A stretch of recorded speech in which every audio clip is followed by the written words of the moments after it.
Baik, dalam perkuliahan hari ini kita akan melanjutkan pembahasan sebelumnya. Jadi materi dibuat oleh Pak Bambang Setiaji. Saya akan membahas mengenai statistik dan probabilitas.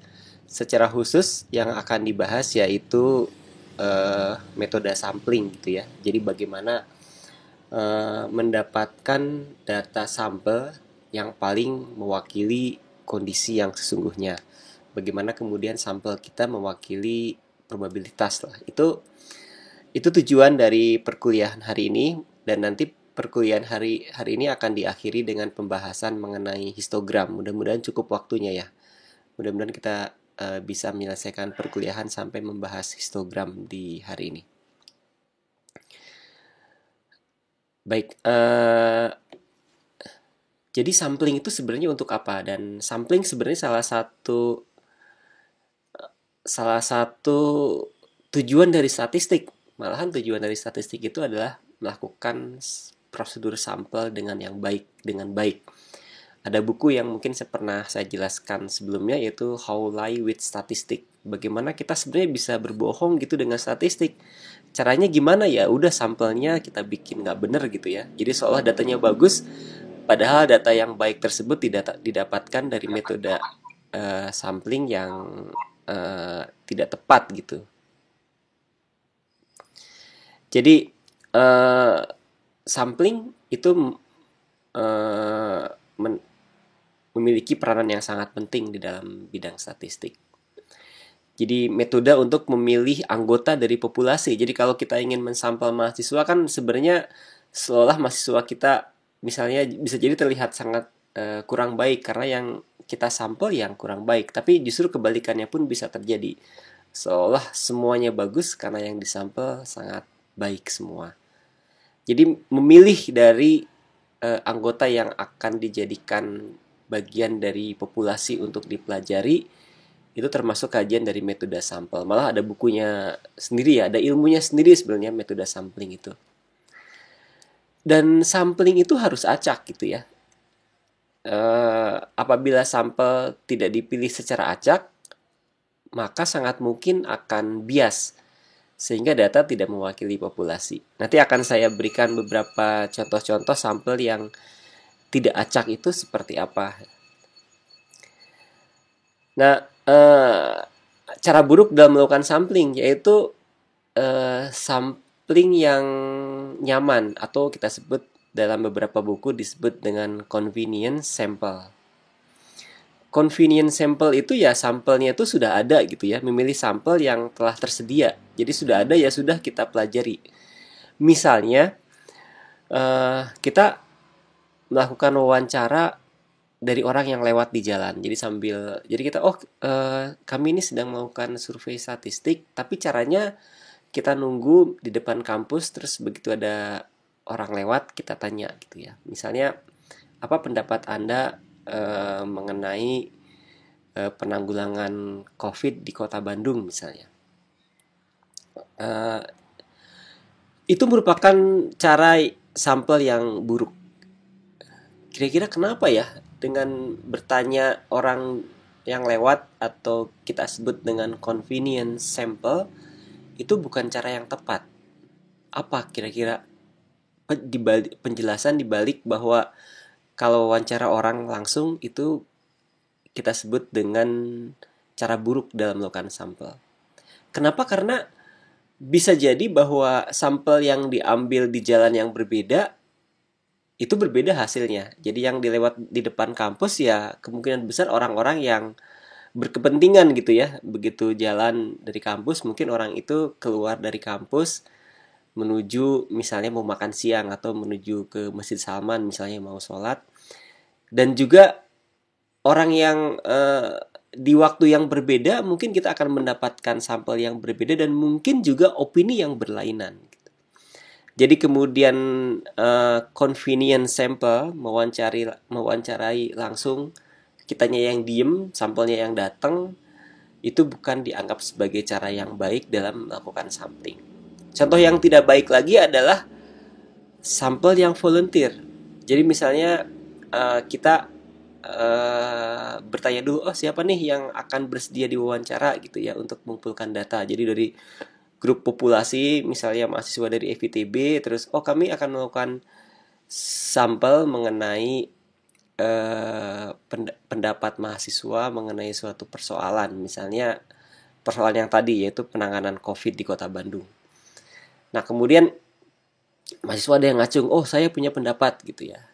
Itu adalah cara yang buruk untuk sampel. Kenapa? Karena orang yang voluntary memberikan pendapat adalah orang yang punya interest akan persoalan tersebut dan mungkin sudah punya problems di dalam kepalanya yang ingin disampaikan. Jadi dan itu nyaman buat yang melakukan sampel. Untuk itu maka disebut convenient sample. Nyaman untuk yang melakukan sampling. Tetapi mungkin tidak akan menggambarkan harapan tadi di awal bahwa inginnya sih tidak bias gitu ya. Jadi itu contoh sampel yang buruk. Nah, saya akan jelaskan banyak metode untuk sampling. Jadi paling tidak ada 7 metode yang ingin dibahas hari ini. Nanti Anda kemudian bisa memilih sendiri dari ketujuh itu mana yang baik ataupun mana yang tidak baik. Sebenarnya bukan 7, ada 6 lah ya, yang karena yang satu merupakan metode umum ya. Baik, saya akan mulai dengan yang pertama yaitu sampling acak sederhana, simple random sampling gitu ya. Idenya sederhana sekali bahwa jadi kalau misalnya ada 6 orang gitu ya, terus kemudian kita mau milih mana dari 6 orang itu yang diberikan kesempatan misalnya untuk mencoba suatu produk misalnya. Oh, kita memilih dari 6 ini yang mana? Ya udah masing-masing menuliskan namanya, terus kemudian ditaruh di atas sebuah tempat, kemudian nama tersebut dikocok, kita ambil satu gitu ya. Itu disebut dengan sampling acak sederhana. Kenapa? Karena semua orang tersebut, misalnya 10 orang, masukkan namanya dan semuanya memiliki probabilitas yang sama untuk dipilih. Itu disebut dengan sampel acak sederhana.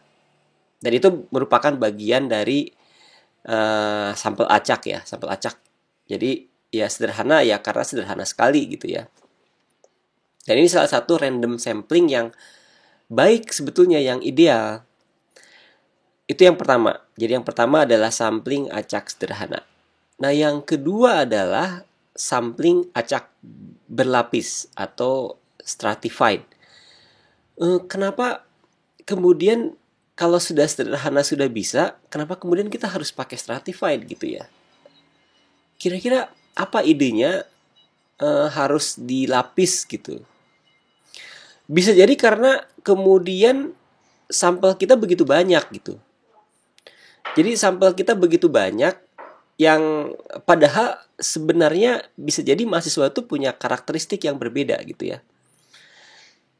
Nah, padahal kita berharap kita ingin sampel acak tapi menggambarkan keseluruhan dari gambaran dari pilihan kita. Jadi misalnya ada banyak angkatan berbeda, ada banyak ya tentu saja usia, prodi yang berbeda gitu ya.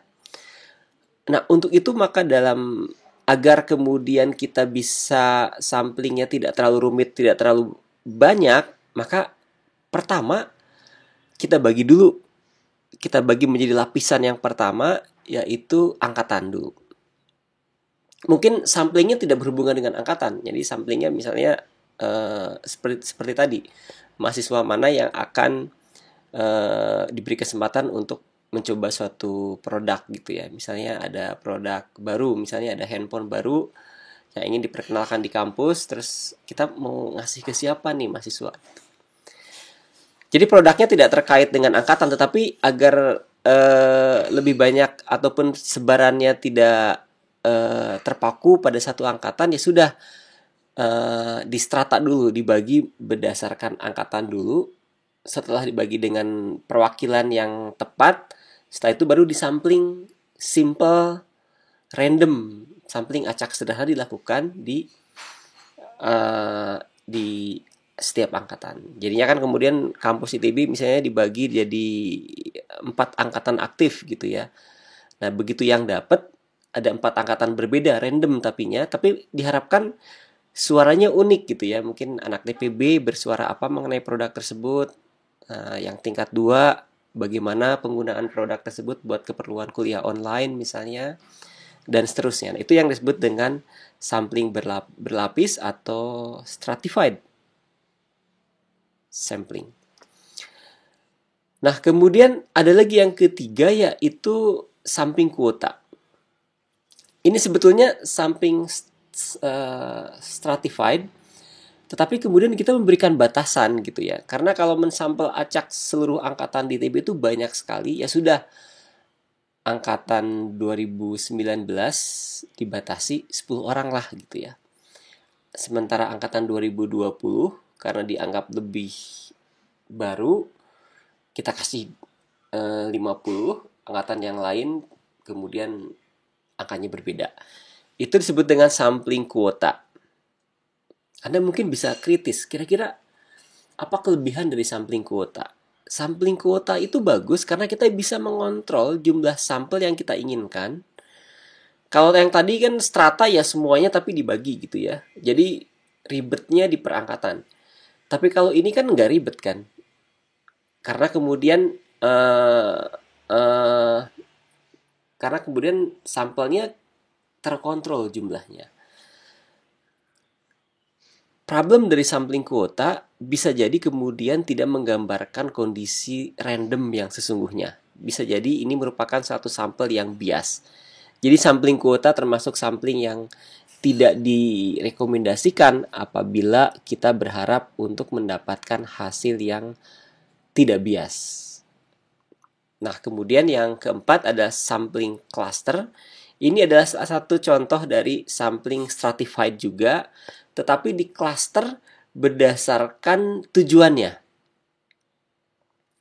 Misalnya begini, kita ingin mendapatkan contoh yang saya tuliskan di sini. Misalnya kita ingin mendapatkan data,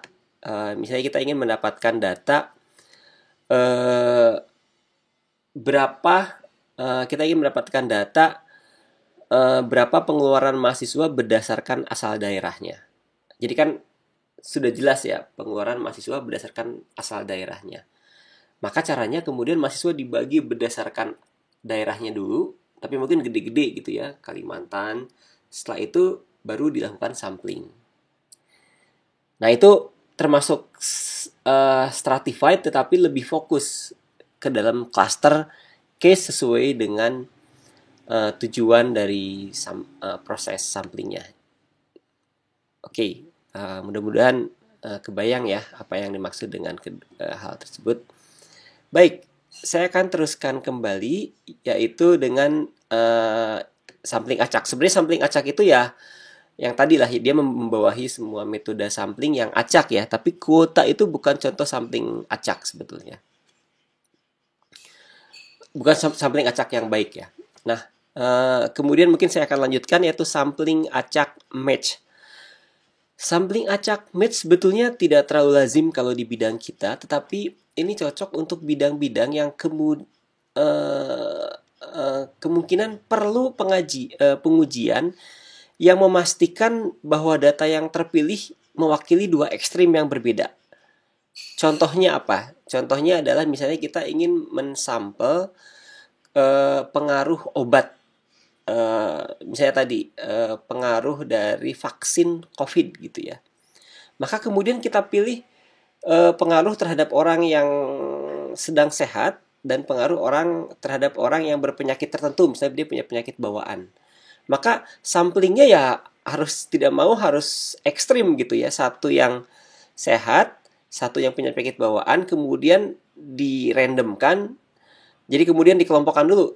Sebelumnya kemudian dipilih dulu gitu ya, kan dokter punya data, wah ini nggak punya bawaan, ini punya bawaan. Terus kemudian disampling dua-duanya sebagai dua pasangan gitu, sebagai satu pasangan. Jadi di-matchkan berdasarkan pasangan dari dua ekstrim yang berlainan sebagai contoh. Jadi bisa jadi pasangan tuh yang cocok atau yang berlawanan, dengan tujuan kemudian agar di akhir kita bisa menggambarkan informasi dari dua kubu yang berlainan sehingga kemudian bisa memberikan kesimpulan yang mudah-mudahan terbaik gitu ya. Itu sampling acak match dari dua kondisi ekstrim yang berbeda yang diharapkan bisa mewakili populasi nantinya. Nah, sedangkan sampling yang sistematis itu misalnya tadi misalnya ada seluruh mahasiswa ITB tapi kemudian diambil NIM yang ganjil aja gitu ya. Diambil NIM yang ganjil aja ataupun diambil NIM yang diambil angka yang tertentu misalnya misalnya mahasiswa dibariskan yang baris pertama terus ketiga terus kelima jadi tambah 2 terus tambah 7 tambah 2 jadi 7 dan 9 dan seterusnya dan seterusnya. Ini sampling yang sistematis. Baik. Nah, setelah itu ada sampling yang mekanikal yang sebenarnya mungkin kita tidak tahu mekanik itu bekerja seperti apa, pokoknya brrrr ngambil data gitu ya. Dan yang terakhir adalah sampling sukalera atau voluntary sampling yang tadi sudah kita bahas. Ini bukan contoh sampling acak sebetulnya ya. Sampling voluntary itu bukan contoh dari sampling acak. Baik, saya akan lanjutkan lagi pembahasannya, yaitu tadi kita membahas mengenai sampling. Sekarang kita akan membahas mengenai definisi dari statistik, yaitu ada statistik yang sifatnya deskriptif statistik, dan juga yang statistik yang inferensial. Jadi mudah-mudahan Anda bisa mengingatnya sekarang. Mungkin Anda pernah juga mendengarkan hal ini sebelumnya. Ada yang statistik yang deskriptif dan ada statistik yang inferensial. Untuk yang statistik yang deskriptif itu sebetulnya sederhana ya. Dan ini mungkin paling lazim kita ada gunakan sampai saat ini. Mungkin yang inferensial baru Anda akan belajar nanti, tapi yang deskriptif mungkin Anda sudah pernah belajar. Ini bicara mengenai distribusi dari frekuensi. Bicara mengenai central tendency. Central tendency itu apa? Misalnya rata-rata lah. Itu central tendency. Median misalnya. Modus itu central tendency. Bicara mengenai variability. Variability itu misalnya apa? Standar deviasi misalnya ya. Jadi suatu metode untuk mendeskripsikan atau memberikan informasi dari sampel ataupun dari populasi. Jadi kalau pengen menyimpulkan mahasiswa ITB dalam angka yang sederhana misalnya, ya sudah kita lakukan statistik deskriptif. Jadi kita punya data, misalnya mahasiswa kita berasal dari Aceh itu berapa persen gitu ya. Berasal dari Papua itu jumlahnya berapa. Kemudian sebarannya seperti apa, variability-nya seperti apa, dan itu menggambarkan statistik yang deskriptif. Baik, ada juga yang lain yaitu statistik yang inferensial. Untuk yang statistik yang inferensial bertujuan untuk mengambil kesimpulan mengenai suatu populasi dari data informasi yang terkandung di dalam sampel. Jadi kemudian inferensial itu berusaha untuk membayangkan populasi padahal kita cuma punya sampel. Jadi kemudian kita berusaha untuk mengetahui perilaku dari populasi, tapi kita mengambil sampel gitu ya. Jadi sampelnya itu cuma 50, tapi kita ingin menceritakan bagaimana perilaku seluruh mahasiswa ITB. Itu inferensial. Jadi kita ingin berusaha untuk mengetahui bagaimana kesimpulan kita mengenai misalnya persepsi mahasiswa ITB akan perkuliahan online, tetapi yang disampel tapi dari beberapa orang saja gitu ya. Tapi kemudian kita bisa membayangkan, oh masuk ITB itu punya persepsi mengenai perkuliahan online itu seperti ini gitu ya. Nah itu yang disebut dengan statistik yang inferensial ya. Dan bisa saya jelaskan, jadi ada dua, deskriptif dan inferensial. Yang deskriptif itu jumlah datanya sedikit, biasanya untuk yang inferensial jumlah datanya besar, prosesnya sederhana, prosesnya ini lebih rumit. Hasil yang didapatkan menggambarkan keseluruhan data, karena datanya sedikit ya sudah kita langsung diambilkan, kita hitung sentral tendensinya, kita menghitung juga variansinya. Nah, sedangkan kalau ini menggambarkan informasi dari sebagian untuk menjelaskan keseluruhannya. Jadi prosesnya cukup kompleks, dan bisa jadi kalau inferensial ternyata perbedaan dari apa yang kita dapatkan itu mungkin memiliki error yang besar dibandingkan kondisi yang sesungguhnya. Jadi kemudian teknik sampling menjadi sangat penting di dalam statistik inferensial. Baik ya. Jadi persoalan di dalam probabilitas adalah persoalan untuk mengkarakterisasi dari populasi. Dan asumsinya adalah informasinya sudah jelas dan bisa kita deskripsikan dengan baik. Jadi kita kemudian bicara suatu kemungkinan dari kejadian gitu ya. Tapi kalau persoalan dalam statistik, sebenarnya ini persoalan yang inferensial, yaitu persoalan untuk memahami populasi dari data yang sedikit. Oke, nanti saya akan coba jelaskan lebih detail bagian hal ini. Jadi probabilitas berusaha menjelaskan populasi ke sampel. Jadi penjelasan yang deduktif gitu ya. Menjelaskan populasi ke sampel. Sedangkan ini penjelasan kita punya sampel ingin menggambarkan populasi. Jadi kalau probabilitas populasinya kita sudah punya gitu ya. Populasinya kita sudah punya. Kita ingin menceritakan populasi dengan beberapa angka sederhana. Nah, tetapi kalau persoalan dalam statistik, kita memilih sampel karena populasinya mungkin kita nggak tahu keseluruhannya itu. Kita memilih sampel, tapi kita berusaha menjelaskan perilaku dari populasi. Jadi penjelasan yang induktif. Jadi yang pertama penjelasan yang deduktif, yang kedua penjelasan yang induktif. Jadi kira-kira digambarkan dalam bentuk lingkaran ini. Jadi kalau probabilitas tuh populasinya sudah ada gitu ya. Kita jelaskan ke dalam angka-angka sampel yang sederhana. Nah kalau ini kebalikannya. Kalau yang statistik kita ngambil sampel, berusaha menjelaskan perilaku dari populasi. Baik. Itu mungkin bagian pertama dari perkuliahan ini. Mungkin sebelum saya membuka pertanyaan, saya akan teruskan dulu karena kita kelas yang lain sudah cukup diskusinya cukup jauh ya. Jadi kalau kelas lain sudah mulai masuk ke sini, ini pembahasan di kelas yang lain kita akan lebih detail membahas mengenai statistik deskriptif. Saya akan coba jelaskan ini dulu ya. Nanti baru akan saya buka untuk pertanyaan ya. Jadi tadi yang dibahas bahwa statistik itu ada dua, yang deskriptif dan yang inferensial. Jadi kalau tantangannya di dalam yang inferensial itu adalah kemudian bisa menjelaskan perilaku dari populasi dengan sampel yang terbatas. Ada dua pendekatan, ada yang parametris dan non parametris. Baik. Nah, untuk statistik yang deskriptif tadi yang saya sudah singgung juga.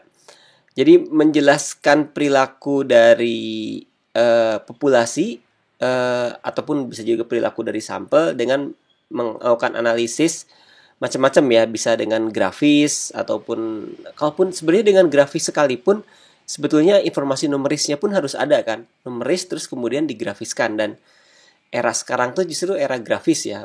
Jadi yang terbaik itu numerisnya dibuat gambar sederhana tapi kemudian bisa menjelaskan dengan lebih mudah, dan biasanya audiensnya itu lebih pada populer gitu ya, dan ya kebanyakan orang kan sebenarnya populer untuk tidak semua kemudian pakar statistik gitu ya, tapi orang ingin mendapatkan informasi statistik itu dengan sangat mudah tapi langsung paham gitu, dan grafis adalah cara yang sangat powerful. Jadi cara disajikan dengan gambaran, tapi kemudian gambaran tersebut harus bercerita mengenai central tendensi, harus bercerita mengenai mean-nya gitu ya, ataupun mediannya, ataupun dispersinya, standar deviasi, dan juga kalau bisa bercerita mengenai korelasi juga gitu ya. Nah, grafis yang populer itu histogram. Jadi mungkin histogram itu yang paling populer, walaupun kemudian scatter plot pun banyak digunakan. Nanti akan saya jelaskan seperti apa scatter plot itu. Tugas Anda mengenai histogram ya. Nanti mungkin akan saya jelaskan dalam perkuliahan besok ya mengenai histogram. Kemudian dalam bentuk grafis hasil tumpang tindih overlay dalam bentuk sistem informasi geografis, itu pun bentuk grafis, dan juga sosiogram ya. Saya akan jelaskan mengenai histogram dulu, bahwa dengan histogram maka kemudian kita bisa menjelaskan secara visual, menggambarkan frekuensi dari kelompok. Jadi dengan histogram kemudian penjelasannya bisa sangat visual. Kemudian nilai variabel ditempatkan di bagian bawah dari histogram. Dan ini sebenarnya yang disebut dengan frekuensi itu adalah areanya yang kemudian dianggap sebagai frekuensi ya. Karena tingginya bisa jadi, kalau tingginya tinggi tapi nggak lebar, terus nggak bicara frekuensi yang banyak juga gitu ya. Jadi bagian yang penting di dalam histogram itu adalah menjelaskan frekuensinya. Area itu yang kemudian menggambarkan frekuensi. Ini contohnya misalnya contoh histogram dari nilai UTS ya di suatu waktu ya. Anda bisa lihat bahwa nilai di antara 65 sampai 90, 65,95 sampai 67 sampai 67,95 itu ada 0,4 ya, atau 40% itu ada nilainya di situ gitu ya. Jadi di antara 65,95 sampai 67,95 itu ada 40%. Jadi kalau ada 100 mahasiswa ya 40 orang lah kira-kira gitu ya. Ini contoh histogram, dan histogram seperti yang tadi saya diskusikan adalah contoh yang paling populer ya. Yang kedua adalah scatter plot. Menampilkan hubungan antar dua variabel. Jadi ada dua variabel yang kemudian dijelaskan hubungannya. Bisa 2 dimensi, bisa 3 dimensi. Oke, saya buat cepat sedikit ya. Ini contohnya histogram. Ini saya dapatkan dari sebuah paper. Ini sebenarnya histogram yang sangat sederhana. Jadi yang bagian bawah itu adalah momen. Ini momen gempa, itu magnitude ya, magnitude gempa. Yang kedua adalah perubahan momen. Jadi ada ini magnitude gempa, dan ini perubahan dari magnitude gempa pada 20 detik pertama. Anda mungkin paham kalau gempa itu biasanya sebenarnya magnitudenya itu tidak tetap gitu ya. Maksudnya dia magnitudenya tetap, tapi mungkin proses estimasinya tidak tetap, berubah sebagai fungsi waktu. Jadi kalau kita menghitung di detik yang ke-20, ini ada polanya gitu ya. Ini beda-beda terus. Dan kemudian kita bisa membuat scatter plot, hubungan antara suatu nilai dengan perubahan nilai tersebut, hubungan antara satu variabel dengan perubahan variabelnya. Itu contoh scatter plot. Scatter plot pun sangat populer. Nah, kemudian selanjutnya adalah GIS. Ini kemudian salah satu cornerstone lah, salah satu bagian yang sangat penting dalam bidang kita ya, geospasial analisis ya. Jadi proses analisis statistik dilakukan secara spasial ya. Ini yang GIS, dan yang selanjutnya ada sosiogram. Jadi hubungan antar variabel. Ini mungkin mulai sangat populer sekarang ya. Jadi hubungan antara satu informasi dengan informasi yang lain, satu isu dengan isu yang lain, satu gosip dengan gosip yang lain gitu, ada hubungannya. Itu sosiogram. Baik, mungkin saya stop dulu untuk pembahasannya. Saya ingin membuka diskusi apabila